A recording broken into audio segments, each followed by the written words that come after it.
Hello everyone.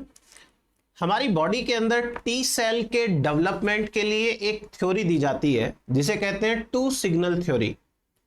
जैसा कि आपको नाम से पता चल रहा है कि दो सिग्नल्स रहने वाले हैं यहां पे, लेकिन वास्तव में तीन सिग्नल्स होते हैं। बट खैर, जिन्होंने थ्योरी दी है उन्होंने टू सिग्नल के बेसिस पे दिया है, तो इस थ्योरी के अकॉर्डिंग दो सिग्नल्स होते हैं। अब दो सिग्नल्स से पहले आप एक और चीज समझिए। टी सेल के एक्टिवेशन के लिए एक एंटीजन प्रेजेंटिंग सेल होनी चाहिए जो कि most of the time dendritic cell होती है। जो टी सेल होती है उसके पास में बहुत सारे रिसेप्टर्स होते हैं।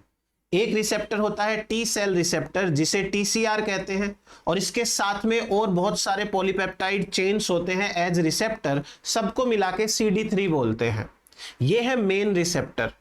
अब इस रिसेप्टर का जो पहला सिग्नल है that is known as MHC।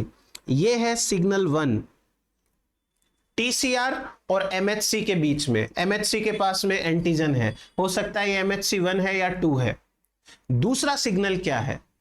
T cell के पास में एक और रिसेप्टर है जिसका नाम है CD28, और इस CD28 का जो रिसेप्टर का लाइगेंड है वो है सिग्नल नंबर 2।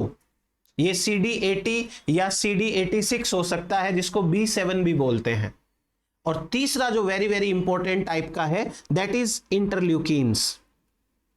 इंटरल्यूकिन्स के लिए कोई इंटरल्यूकिन रिसेप्टर्स होते हैं, जैसे इंटरल्यूकिन 12 है, इंटरल्यूकिन 7 है। इनके रिसेप्टर्स टी सेल के पास में है। तो आप ये याद रखो कि टी सेल के पास में रिसेप्टर्स है और एंटीजन प्रेजेंटिंग सेल कोई लाइगेंड प्रोड्यूस कर रही है या रिप्रेजेंट कर रही है।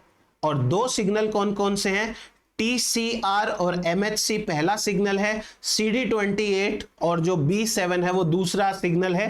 कहने को तीसरा सिग्नल इंटरल्यूकिन्स वाला भी है, लेकिन उसे इस थ्योरी के अकॉर्डिंग जगह नहीं दी रखी है, तो कोई बात नहीं। ये है टू सिग्नल थ्योरी।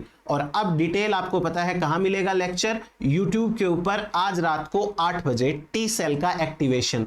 बाकी CSIR का फुल बैच आपको TNS कॉन्सेप्ट्स ऐप पे मिलेगा। Thank you.